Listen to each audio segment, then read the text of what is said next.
Ley de alquileres, finalmente se reglamentó qué es lo que pasa, pero también lo que marcábamos, Janina, es el congelamiento de las tarifas, o por lo menos de los alquileres. ¿De eso hablamos hasta el 31 de enero?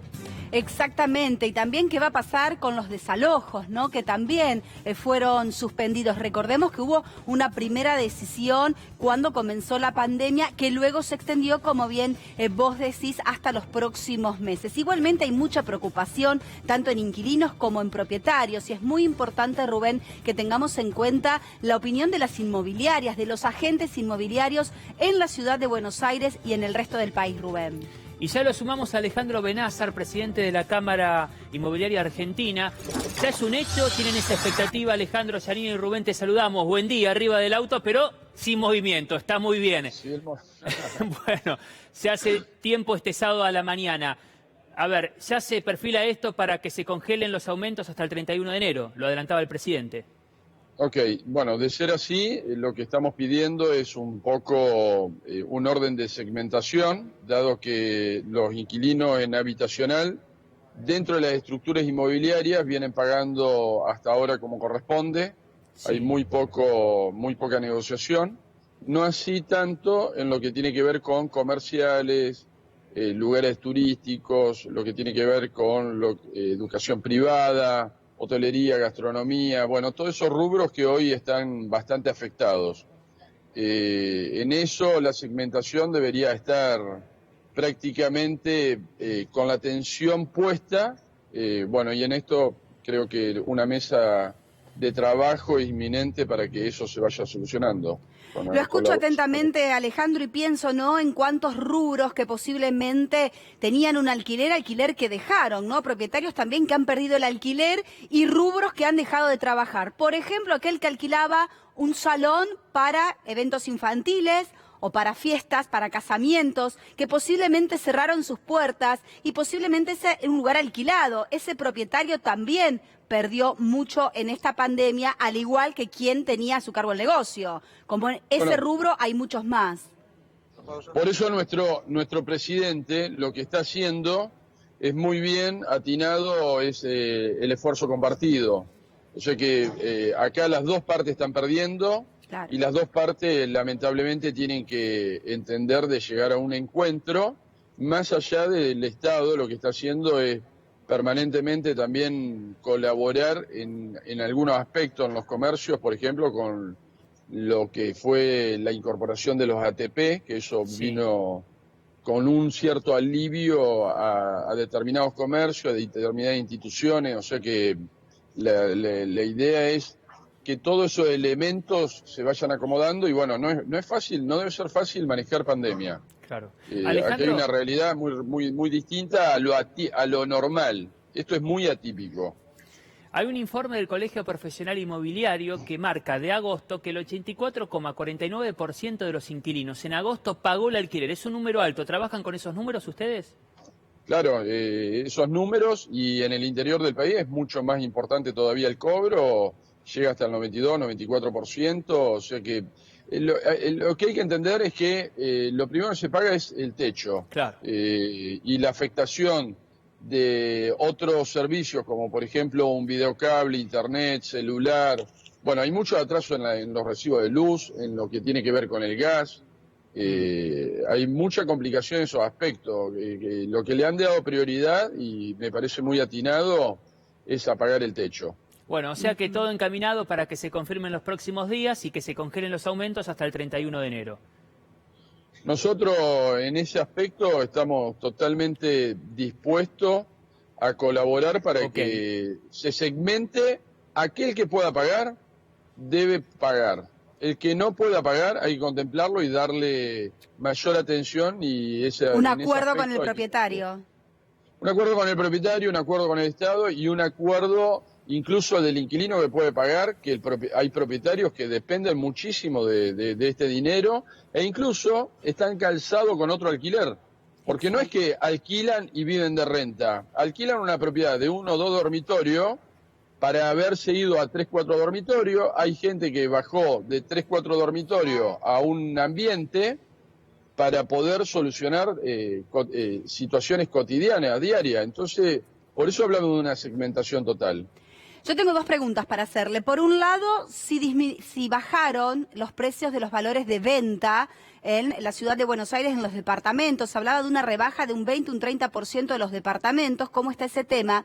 Y por otro lado, tema alquileres, ¿qué se prevé para la temporada? Si bien todavía es muy temprano, teniendo en cuenta que la situación no está controlada, ¿qué va a pasar también con los countries, por ejemplo, donde se habla de un incremento de los alquileres de hasta un 50%, teniendo en cuenta la posibilidad de que la gente pase el verano alquilando una casa en un country y no posiblemente yendo a la costa atlántica?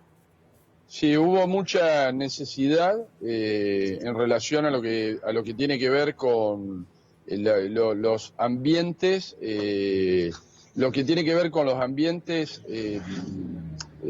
con espacios de terreno, todo lo que tiene que ver con patio. Los country hoy son la gran vedette porque la familia lo que está buscando es un lugar de ocio y un lugar de esparcimiento. Por eso ha tomado tanto auge la propiedad retirada de la capital federal. En relación a lo que es venta, los valores han bajado, hay ciertos lugares hasta el 20-30%, hay lugares mucho más. Y lo que está tirando hacia abajo el valor de la unidad usada es lo nuevo, porque hay muy buenas ofertas de ciertos desarrolladores que necesitan concluir sus obras. Porque, bueno, esta pandemia democráticamente tocó todos los sectores, no dejó uno sin afectar. Alejandro, hemos hablado con todos los sectores y cuánto tiempo, ¿no? En la previa de la ley de alquileres. La ley de alquileres se aprobó, se reglamentó y es un hecho. Primero preguntarte eso, ¿es un hecho? ¿Se está cumpliendo desde el sector inmobiliario? ¿Qué reacción tenés? No, del sector inmobiliario estamos comprometidos a que se cumpla permanentemente. Es más, dentro de la nueva ley, en el BIN 351, incluye por primera vez en la Constitución la intermediación del corredor inmobiliario como única profesión habilitada para la intermediación de alquileres. Entonces esto nos transforma en un derecho y una obligación. Derecho que nos da a que en forma como profesionales capacitados para ese elemento lo podemos llevar adelante y obligaciones porque hay que hacer cumplir el contrato y la ley como corresponde, y en ese aspecto se está trabajando. No es fácil porque el índice del Banco Central salió el viernes pasado. No es fácil la reglamentación de la FIP, que es para incorporar, y culturalmente no es fácil cambiar el pensamiento de mucha gente que estaba acostumbrada. Bueno, en ese sentido, Alejandro, ¿cómo se hace, a ver, para el inquilino, para el primer contrato, para aquel que va a alquilar ahora, post pandemia o en estos tiempos, y que como ya está establecido con esta ley de alquileres, cómo serán los aumentos, ¿no va a ser mucho más elevado para el inquilino ese primer contrato? Bueno, de hecho, el impacto de arranque por ahí sí, pero a lo largo, como tiene un índice que no se va a actualizar prácticamente por 13 meses, hay una inflación bastante importante. Lamentablemente, durante esos 12 meses al propietario se le va a licuar. El inquilino va a tener la posibilidad de recuperar poder adquisitivo. Ya hay Pero va a tener que contar con ese dinero de entrada, ¿eh? Hay que ver que tampoco el propietario le ponga un monto que sea muy difícil. Sí, pero ya el depósito cambió. El depósito es igual al equivalente al primer mes de alquiler. O sea, el impacto que tiene de inicio en el arranque, en la relación de un depósito, el seguro de garantía, si en caso de no tener garantías propietarias, también cambió. Las inmobiliarias están aceptando desde hace un tiempo los recibos de sueldo, eso le baja el impacto de ingreso al inquilino. O sea que hay aspectos positivos y hay aspectos negativos, como todo cambio, hasta que esto se reacomode.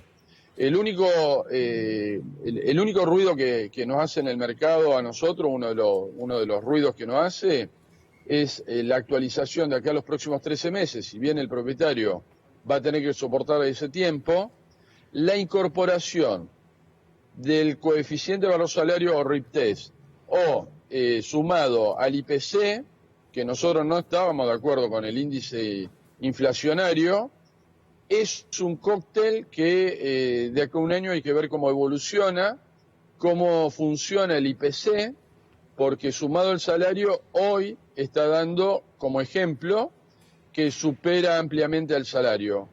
Nosotros queríamos por coeficiente de valor salarial directamente, como hizo el presidente el otro día en la firma de un DNU, que creo que es el 643, del cual habilita a los nuevos créditos del Procrear hacerlo por una alternativa que es el coeficiente de valor salario. Eso debería, para nuestro entender, haber sido para alquileres también.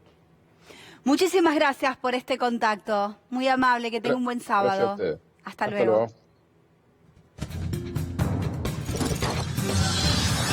Continuamos con el tema, lo sumamos a Fernando Muñoz, coordinador del programa de atención a inquilinos por teléfono. A ver, esto es muy pero muy importante del lado de los inquilinos. Reciben los llamados constantemente. Fernando, Janina y Rubén, te saludamos. Buen día. ¿Qué tal? Buen día, ¿cómo les va? Bueno, queríamos conocer tu opinión acerca de esta decisión que uno espera que ya se publique, que sea oficial, pero este congelamiento de los alquileres, al menos se conoce, no es oficial, reiteramos, hasta el 31 de enero. ¿Cómo reciben esta información?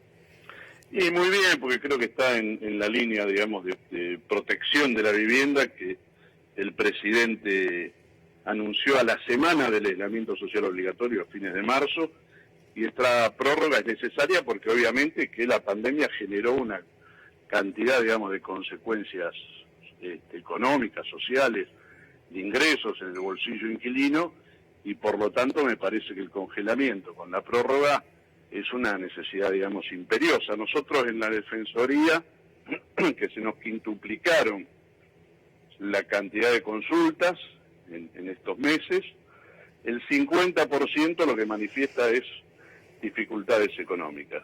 Esto es, sea atraso en el pago del alquiler, o necesidad de terminar el contrato anticipadamente para poderse ir a vivir a la casa de un familiar, y en lo posible sin pagar la multa, porque se establece cuando uno rescinde anticipadamente o termina antes del plazo, digamos, legal, el contrato tiene que pagar además un mes para poder entregar las llaves.